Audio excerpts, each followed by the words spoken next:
O corpo colapsa. As pernas de Herta Lindner não sustentam mais o próprio peso. Dois guardas a seguram firmemente pelos braços enquanto ela encara a estrutura de madeira à frente. Um simples poste vertical com uma corda pendurada no topo. Por que para uma jovem de 23 anos escolheram um método reservado aos piores traidores? A resposta é simples. Aquilo não era apenas uma execução, era uma mensagem. 13 de setembro de 1946, praça principal da cidade de Trieste. O silêncio da multidão é interrompido pelo som de pés sendo arrastados.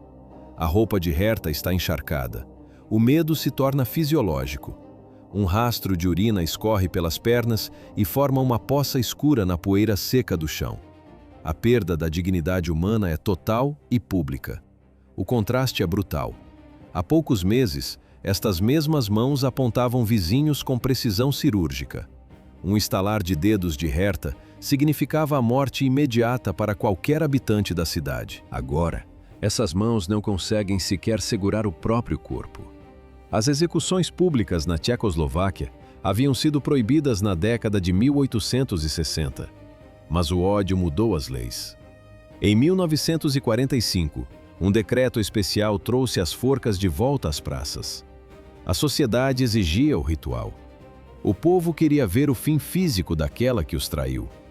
Herta Lindner está completamente inerte. O terror paralisou seus músculos. Os guardas precisam suspendê-la à força para que o processo continue. Eles a arrastam em direção ao poste. O poste de execução em Trieste não era uma força comum. Uma queda padrão quebra o pescoço e traz a morte instantânea. O método austro-húngaro, o pole hanging, funciona de forma diferente. Ele estrangula. A mecânica é técnica e cruel. O carrasco posiciona o laço em um poste curto e retira a plataforma. O peso do corpo puxa a corda gradualmente. Sem a queda brusca, as vértebras permanecem intactas. O ar é bloqueado lentamente. A vítima enfrenta entre 10 e 20 minutos de agonia consciente. Herta é retirada da cela em um vestido simples. Suas mãos estão amarradas. O som das botas no chão de terra seca marca o trajeto. No momento em que ela avista o poste de 3 metros de altura, o corpo colapsa. O pânico paralisa os músculos. A arrogância de 1945 desapareceu. 15 meses antes, essas mesmas mãos apontavam vizinhos para o fuzilamento sem hesitação. Agora, as pernas cedem. Ela grita. Ela implode diante da multidão. Os guardas agarram Herta pelos braços. O corpo é arrastado enquanto os pés raspam no solo. Testemunhas descrevem uma mulher de 23 anos que implora por misericórdia. O peso das decisões passadas agora se torna físico e asfixiante. O rito se aproxima da execução técnica. Um padre católico caminha em direção à condenada para o auxílio espiritual. Herta aceita o gesto com desespero. Ela recebe a última bênção. O veredito do tribunal não permitia apelações ou pedidos de clemência. O Estado tchecoslovaco buscava uma retaliação pública e institucionalizada. A sentença foi clara: morte por enforcamento no poste. Esta modalidade de execução ignorava a rapidez da queda livre. O foco era a agonia prolongada. Engenheiros prepararam a estrutura no pátio próximo ao castelo de Trieste. O cenário era um contraste brutal. De um lado, a arquitetura histórica e imponente. Do outro, o brilho do carvalho recém-cortado do patíbulo. O dispositivo de morte tinha dimensões precisas para o espetáculo. Um poste vertical de madeira maciça com 60 centímetros de largura e 5 centímetros de espessura. Um bando de carpinteiros ergueu a coluna com 3 metros de altura para garantir a visão perfeita da multidão. O poste era estreito. A espessura de apenas 5 centímetros impedia que o corpo da condenada girasse durante os espasmos. Herta Kasparova deveria morrer de frente para o público. A estrutura forçava o contato visual permanente com as famílias das vítimas. No topo da viga, um gancho metálico aguardava a corda. Era 13 de setembro de 1946. Milhares de pessoas ocuparam o terreno ao redor do castelo. O método austro-húngaro não visava quebrar o pescoço, mas estrangular lentamente. Os carrascos testaram a polia e o mecanismo de subida do degrau. O mecanismo estava pronto para o funcionamento. O cadafalso erguido no castelo de Trest não era fruto de um impulso descontrolado. Ele representava o fim de um processo jurídico rigoroso, conduzido pelos tribunais populares da Tchecoslováquia. O sistema buscava legitimidade através do rito. Testemunhas depuseram, provas foram catalogadas, réus tiveram direito à defesa. Entre 1945 e 1948, esses tribunais proferiram mais de 700 sentenças de morte em todo o país.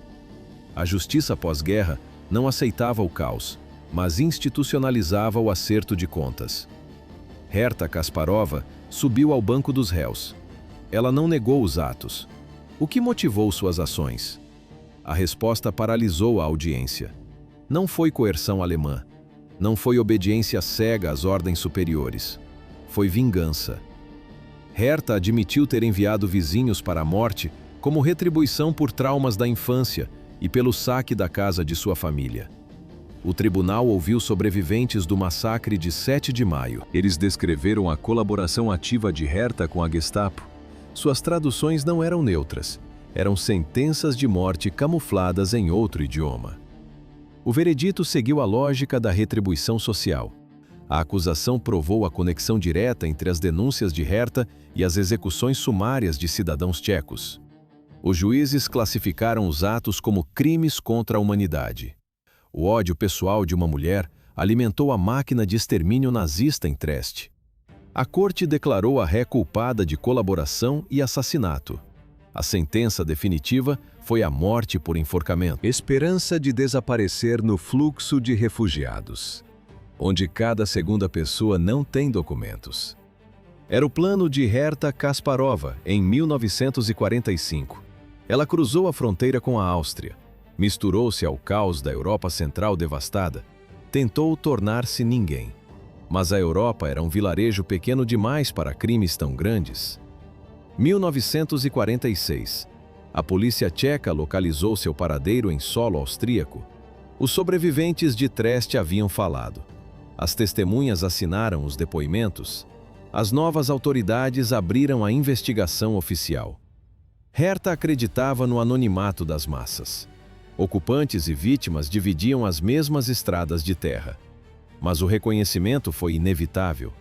Agentes tchecos efetuaram a prisão de uma mulher que tentava recomeçar a vida. Para que ela enfrentasse o tribunal em Trest, foi necessário extraí-la do vácuo jurídico da Áustria ocupada. Herta foi escoltada sob custódia através da fronteira. No caminho de volta, a paisagem era a mesma. Mas o destino agora era o banco dos réus. 33 homens haviam morrido por causa dela. A justiça exigia a repatriação da colaboradora. As autoridades realizaram a extradição forçada para a cidade do crime. A extradição de Herta Kasparova para Trest encerrou sua breve fuga, mas não sua negação. Em maio de 1945, a consciência do crime inexistia. Ela não demonstrava remorso. Para Herta, as execuções eram apenas um acerto de contas particular. Os vizinhos que ridicularizaram sua infância estavam mortos. Aqueles que saquearam a casa de sua família não respiravam mais. Ela acreditava que a justiça havia sido feita. Não houve compreensão da escala do massacre. Ela considerava a morte dos vizinhos um acerto de contas, e não um crime de guerra de massa.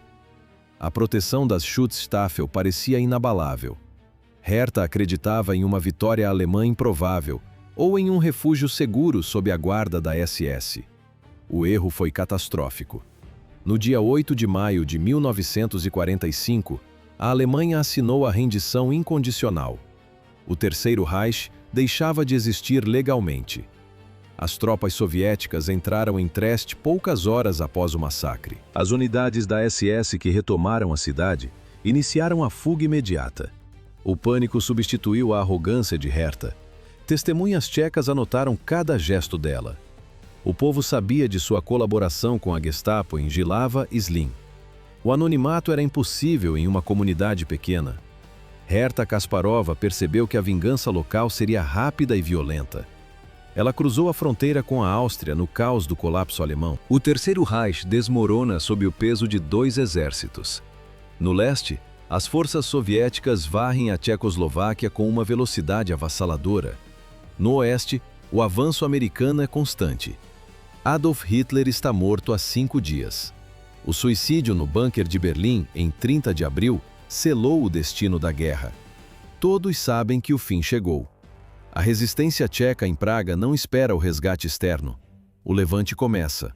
O objetivo é libertar a capital antes da chegada dos soviéticos. A revolta se espalha como um incêndio pelo protetorado da Boêmia e Morávia. Em cada cidade e aldeia, tchecos se voltam contra os ocupantes alemães. Herta observava a mudança de poder.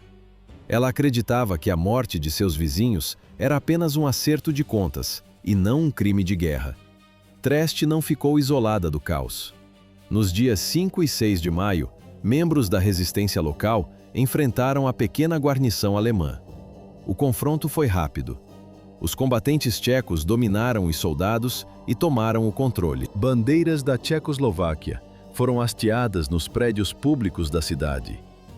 Herta Kasparova fugiu em direção à fronteira austríaca. Os prédios públicos de Trieste ostentavam as cores da Tchecoslováquia, mas o controle ainda estava sob a sombra da ocupação.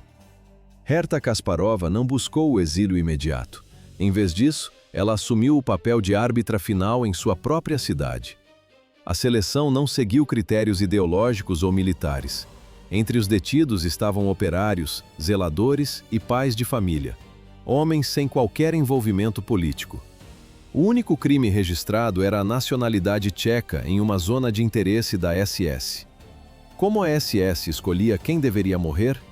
A resposta estava na memória de uma moradora local. Herta subiu em um carro aberto ao lado de oficiais alemães.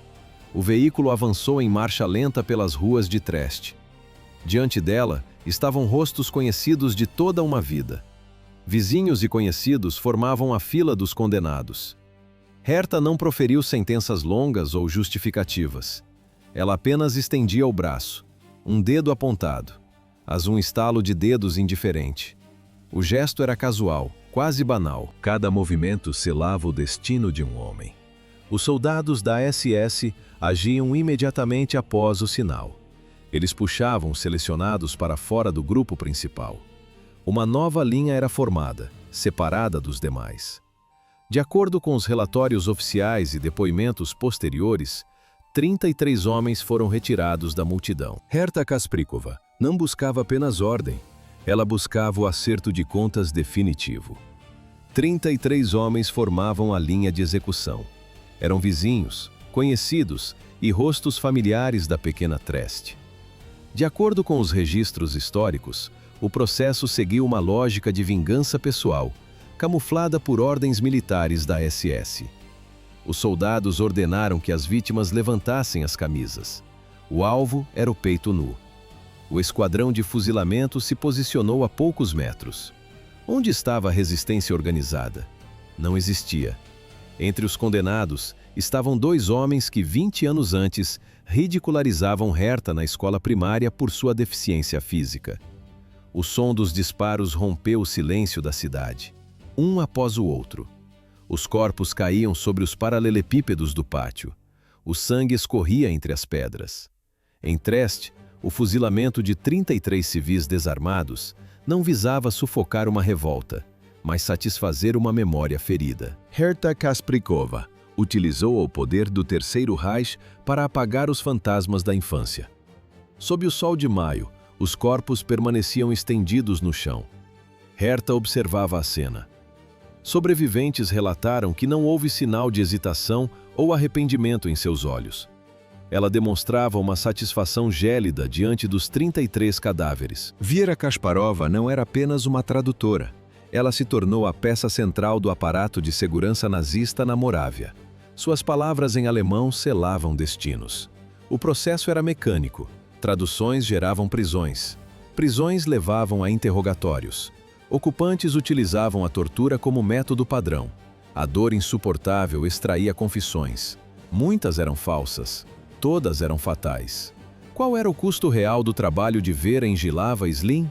O número exato de execuções permanece um mistério. Fontes tchecas indicam que suas denúncias destruíram dezenas de redes de resistência. Quantas vidas foram interrompidas por sua caneta? Estimativas conservadoras apontam para 20 mortes confirmadas antes mesmo de seu crime mais infame. Vera operava de forma distinta de outros colaboradores. Muitos serviam ao Terceiro Reich por puro medo. Outros buscavam apenas sobreviver ao caos da ocupação. Para Vera, a motivação era outra. Ela escolheu 33 vítimas. A derrota alemã gerou fúria. Civis tchecos celebraram a queda do Terceiro Reich nas ruas de Trieste. Para a SS, a alegria local era uma afronta que exigia retaliação imediata. O comando ordenou execuções. Herta Kasparova tornou-se a peça central da engrenagem. Os soldados da SS não conheciam a cidade. Não sabiam quem liderava a resistência ou quem saqueava casas alemãs. Kasparova falava os 2 idiomas. Ela conhecia cada rosto. 7 de maio de 1945. Soldados cercam o centro. Homens tchecos são arrastados para a praça principal e para o pátio da prefeitura. Qual era o critério da seleção? A denúncia. Herta apontava. A SS agia. Entre os detidos estavam combatentes reais e civis comuns. Um barbeiro, um ferroviário, um zelador. Homens com famílias que apenas acreditaram na liberdade prematura. Vera observava a fila de suspeitos. Ela detinha o poder de vida e morte sobre seus antigos vizinhos.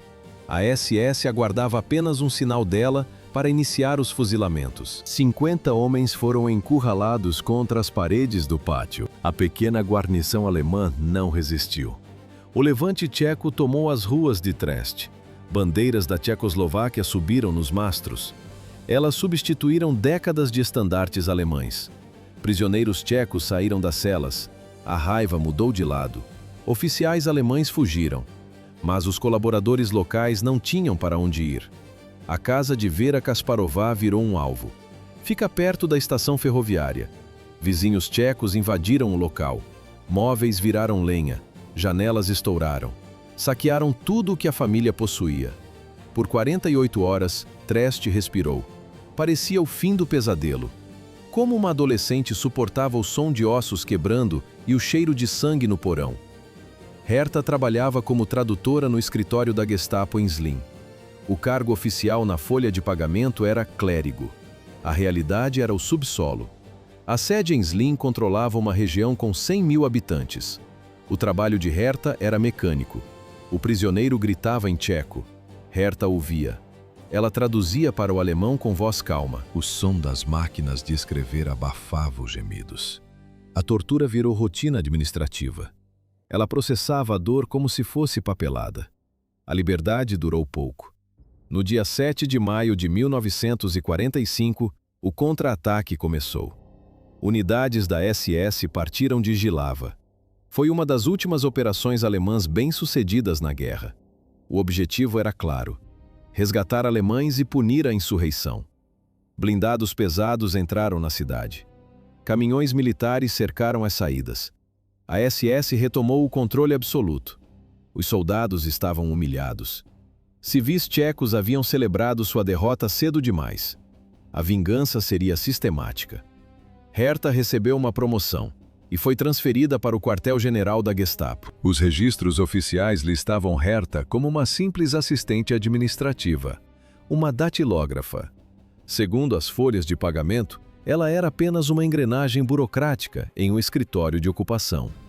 Mas a realidade ocorria nos porões. Herta atuava no centro da mecânica do terror como tradutora de interrogatórios. Como uma jovem de 18 anos suportava os gritos e o sangue? O processo era metódico.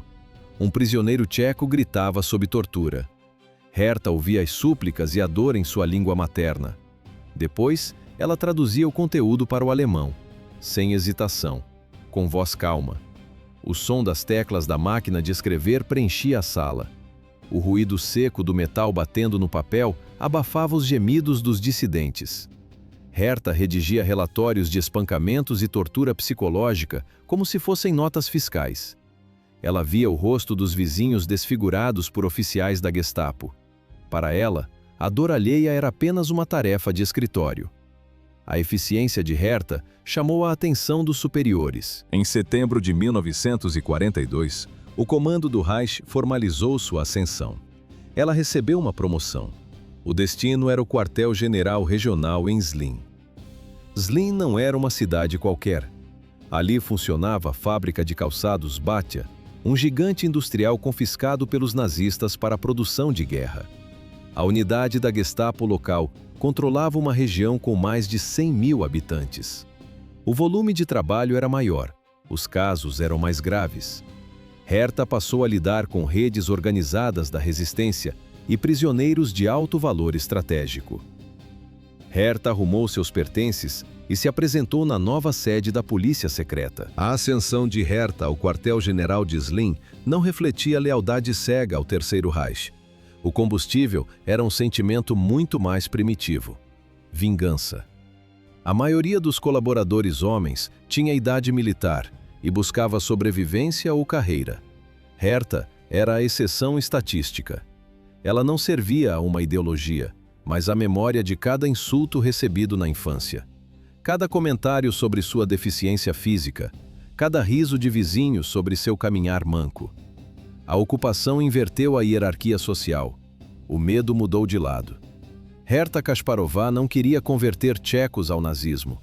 Ela queria o poder de esmagar quem a humilhou. Em maio de 1945, o acerto de contas atingiu o ápice. O trabalho brutal em Jihlava e Zlín tornou-se apenas o prelúdio para o ato final. Milhares de pessoas exigiriam sua morte em praça pública. O método escolhido foi a forca de poste, a mais lenta e humilhante. Por que tanto ódio acumulado? No dia 5 de maio de 1945, a Alemanha nazista estava em colapso total. O mundo já sabia do fim. Adolf Hitler estava morto há 5 dias. 20 mil estudantes tchecos perderam o futuro em uma única noite. O fechamento das universidades foi o primeiro golpe. O plano de Reinhard Heydrich era cirúrgico: eliminar a inteligência, apagar o idioma, transformar o protetorado em uma extensão muda da Alemanha. A ocupação tcheca exigia olhos e ouvidos locais. Ocupar um território é fácil, controlá-lo exige traição. O mercado de trabalho para colaboradores estava aberto. Os alemães sudetos eram os candidatos ideais. Eles dominavam os 2 idiomas, conheciam cada beco e, principalmente, guardavam rancores profundos contra seus vizinhos. A vingança pessoal de Herta encontrou o solo perfeito nos planos de Heydrich. Em 1940, aos 17 anos, ela garantiu sua vaga. O destino era a polícia criminal de Jihlava, a 30 quilômetros de sua casa. No papel, ela era apenas uma funcionária administrativa e tradutora. Na prática, a adolescente tcheca tornara-se uma peça da Kripo. Para a família Kasparov, a ascendência alemã era um risco. No papel, eles buscavam a segurança da identidade tcheca. O pai de Herta alterou a grafia do sobrenome. Tentava mimetizar-se entre a maioria. Queriam os privilégios germânicos, mas temiam a fatura da deportação de 1938. A cidade de Trieste observava. O ressentimento local crescia a cada troca de fachada. Mas o equilíbrio de forças tinha data de validade: 15 de março de 1939. Tanques da Wehrmacht rasgam o asfalto de Praga. Adolf Hitler ignora as fronteiras. O Estado tchecoslovaco independente deixa de existir em poucas horas. Em seu lugar, Berlim impõe o protetorado da Boêmia e Morávia. Um Estado fantoche sob bota alemã. O protetorado duraria exatos 6 anos e 55 dias. Para a minoria étnica alemã, o cenário inverteu. Falar alemão deixou de ser um fardo social. Tornou-se a moeda mais valiosa da região. Ontem, os Kasparov temiam o exílio. Hoje, eles detêm o poder do Reich. A ocupação redesenhou a hierarquia da cidade. Herta, agora com 16 anos, via seus antigos agressores em silêncio. O medo mudou de lado. A carreira na polícia só se tornaria possível porque o mapa da Europa foi retalhado. Ocupação por design. Reinhard Heydrich, o protetor do Reich, chegou com uma missão cirúrgica. Ele pretendia apagar a cultura tcheca e converter o território em solo puramente germânico. De onde veio essa sede de poder? A resposta estava nos corredores da escola primária de Trieste. Antes de dominar a cidade em 1939, Herta era sua habitante mais vulnerável. Trieste abrigava menos de 3.000 residentes. O isolamento era total. Todos conheciam todos e ninguém ignorava a garota alemã que mancava. A exclusão começou no pátio. Herta frequentava a escola local e chegou a integrar o Sokol. A organização promovia a ginástica e a identidade nacional tcheca. Ela falava tcheco e alemão com fluência. Tinha amigos tchecos. Mas o esforço de integração falhou diante da deformidade física. O som do escárnio era constante. Sussurros pelas costas. Risadas abafadas nas aulas de educação física. Ex-colegas testemunharam a crueldade.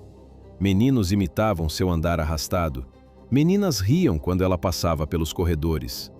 O bullying era uma tortura rítmica e diária. A estrutura familiar acelerou o processo de ruptura. Os Kaspar tinham fama de oportunistas. Alois, o pai, trabalhava na ferrovia estatal tcheca. Em casa, porém, a língua era o alemão. A lealdade era volátil. Em 1938, o Acordo de Munique mudou o cálculo da sobrevivência. A possibilidade de deportação para a Alemanha nazista tornou-se real. Diante do risco, a família Kaspar declarou subitamente sua nacionalidade tcheca. A mudança de identidade da família foi apenas o começo. A verdadeira origem da fúria de Herta Kaspar não estava em documentos, mas em sua biologia. Tudo começou com um erro genético. 21 de junho de 1923. Estação de trem de Trieste, na antiga Tchecoslováquia. Alois Kaspar, um despachante ferroviário vindo de Šumperk, registra o nascimento de sua filha. Herta nasce em um mundo que não perdoa a fraqueza. Ela carrega um estigma visível desde o primeiro segundo. Sua perna direita é deformada. O pé torto a obriga a mancar de forma acentuada. Na década de 1920, a medicina não oferecia integração. A deficiência era lida como uma falha de caráter ou um castigo. Em uma cidade de apenas 3.000 habitantes, o anonimato não existe. Todos observam. O som do pé arrastado no assoalho denuncia sua presença antes mesmo de ela entrar na sala. Para os vizinhos tchecos, ela era uma alemã dos Sudetos. Para as crianças da escola, ela era apenas o alvo. A exclusão social transformou o defeito físico em uma barreira intransponível. O isolamento moldou uma sede de retaliação que a ideologia apenas canalizaria anos depois. O trauma de ser rejeitada por sua própria natureza biológica precedeu qualquer escolha política. Herta caminhava pelos corredores arrastando o peso de sua perna direita.